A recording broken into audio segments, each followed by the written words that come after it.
Si toute ta vie, ce que tu poursuis, richesse, travail, sagesse, n'était finalement que du vent. Un homme le plus sage et le plus riche de son époque arrive à une conclusion bouleversante. Tout est vanité. Mais que veut-il vraiment dire? Est-ce un cri de désespoir ou une révélation profonde sur l'essence de la vie? Aujourd'hui, nous plongeons dans un texte puissant, philosophique et spirituel qui va peut-être changer ta manière de voir l'existence. Dans mon introduction, voyons l'auteur du livre.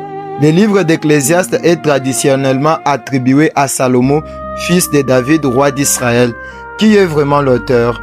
Dans l'Ecclésiaste chapitre 1er, le verset 1er, il est appelé fils de David, roi à Jérusalem. Cela correspond directement à Salomon, connu pour sa sagesse exceptionnelle. Voir cela dans 1 Roi chapitre 3, le 12e verset dans son fameux jugement. Voyons le contexte historique. Ce fut pendant la période d'environ 970 à 931 avant Jésus-Christ. Ce livre est écrit à Jérusalem, un royaume prospère de paix, de richesse et d'influence. Voyons la biographie de l'auteur. Salomon, fils du roi David, fut le troisième roi d'Israël, connu pour sa sagesse divine, un auteur présumé de proverbes et des cantiques, voire aussi les livres d'Ecclésiaste. Il a vécu dans l'abondance, mais aussi dans des excès, tels que richesse, des femmes, du pouvoir.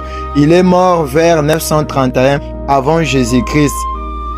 À qui il s'adressait vraiment? C'était à Israël, mais à toute l'humanité. Ceux qui cherchent le sens de la vie.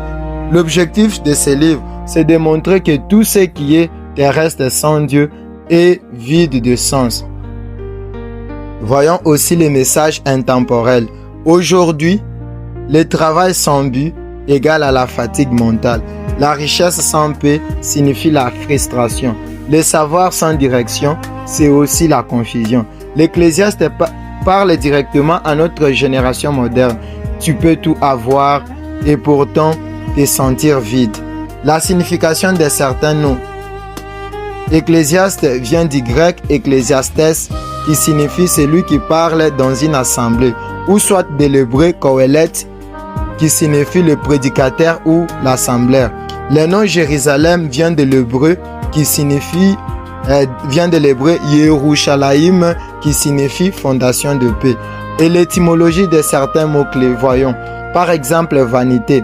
Vanité vient de l'hébreu hevel qui signifie souffle, vapeur, quelque chose de passager. Il y a le deuxième mot, c'est le travail qui vient de l'hébreu amal qui signifie peine, fatigue, labeur pénible.